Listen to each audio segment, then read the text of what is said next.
4 июня 1992 года Верховный Совет России принял закон о создании Ингушской республики, который предусматривает демаркацию границ Северной Осетии на основе закона о реабилитации репрессированных народов.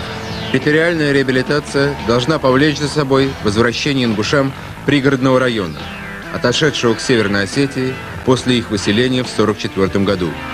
В 1784 году вблизи ингушского селения Заур-Юрт была возведена крепость Владикавказ, своеобразный северокавказский Вавилон, где российскими властями был припасен и кнут, и пряник для осетин, ингушей, казаков, армян, греков, евреев. С 1924 по 1933 год Владикавказ Орджоникидзе управлял Северо-Осетинской, Ингушской автономными областями и Сунжинским автономным округом. В 1933 году правобережную часть Владикавказа, в которой проживало 30 тысяч ингушей, передали Северо-Осетинской АССР. В 1944 году ингушей репрессировали. В 1957 году ингуши стали возвращаться на свои земли, но их зачастую даже не пускали в родные села, на порог собственного дома. Но люди все равно возвращались, несмотря на постановление Совета министров СССР об ограничении прописки и покупки домов в пригородном районе. Как жить, не имея своей родины, своего родного языка? Мы же такая же нация, как любая другая. Мы не имеем ни научных учреждений, ни учебных учреждений, ни своей газеты, ни телевидения, ни радио. Ингушский народ сегодня повис в воздухе, поделенный пополам между Чечней и Осетией. Почему нас разделили? Почему, в угоду сталинистам, Сталину, до сих пор это беспредел идет в отношении ингушского народа? Когда кончится беспредел? Когда кончится Вторая мировая война для ингушского народа? Когда кончится геноцид для ингушского народа, который начался еще в 1934 году? Мы против рядового осетина ничего не имеем. Пускай живут, как жили, так и мы будем жить. Здесь хватит места и для осетина, и для русского, и для армянина, и для грузина. Эта земля способна прокормить многих, если будем жить дружно. Но ведь юрисдикция должна быть ингушская для того, чтобы мы имели то, что я говорил. Культуру, науку, производство и так далее. Почему? Вот некоторые пугают, знаете, если ингушам отдать их непригодный район, будет гражданская война, будет резня. Да никакой резни не будет. Это все пугает, это блеф.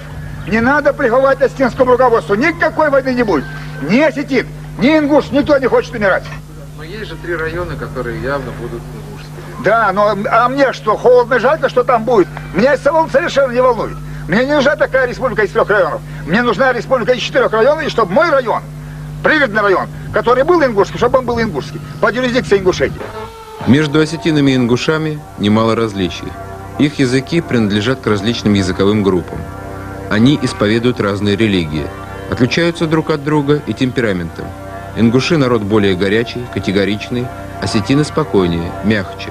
Да и судьбы у этих народов в годы советской власти складывались не похоже. Большинство осетин, проживающих ныне на исторической территории пригородного района, выходцы из Южной Осетии. Часть из них, в опустевшие ингушские дома, приехала добровольно, часть, повинуясь приказу. Село Сунжи. 17-19 век. Ингушское село Ахки-Юрт. Затем казачья станица. После революции и депортации казаков здесь вновь поселились ингуши.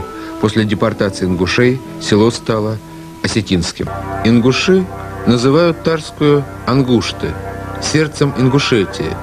Слово «ингуши» пошло от ангушт, беженцы из Южной Осетии и Грузии. Они оказались не совсем желанными гостями в Северной Осетии. По всей республике их число доходит до 100 тысяч. Между северными осетинами и беженцами вспыхивают конфликты. Коренные жители обвиняют кударцев, как они называют юго-осетин, в резком взлете преступности, в усугублении экономических проблем. В пригородном районе беженцев десятки тысяч. Ни здесь, ни в Москве, нигде нету власти. Все. Власть был, пока Сталин был. Что сказать? Они говорят наша земля, грузины говорят наша земля. А где наша земля? Где нам жить? Скажите, пожалуйста, мы туда поедем. Куда они могут пойти, скажите, пожалуйста? Куда нам идти? Исторически народ, который проживал на данной территории, 1-2 поколения, он имеет право считать эту родиной своей. Российский парламент принял исторический закон о реабилитации репрессированных народов. Но репрессии продолжаются. Одни политики заявляют, что все решат путем переговоров и тут же создают гвардии, отряды самообороны. Другие ищут союзников и тут же предают их. Третьи призывают к исполнению законов,